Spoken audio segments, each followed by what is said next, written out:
Mga Marcia ka magagaling. Now, pag-usapan natin na tingnan. Print output differences. Ayan ang ink ko. At syempre, gumamit din ako ng different kinds of material na pagpiprintan. And ito yung design para colorful. And I usually use just standard. Okay. Then, unahin natin itong mga matte papers.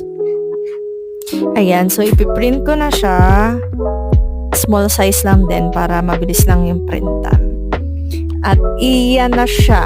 Okay. Kayo na bahala mag-post nito to compare the colors. So, inalisan ko lang to ng filter para lang more or less makita nyo yung mas accurate na kulay niya.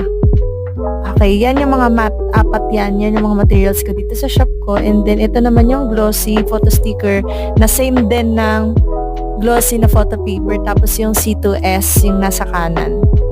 Ayan, yan lang naman yung glossy na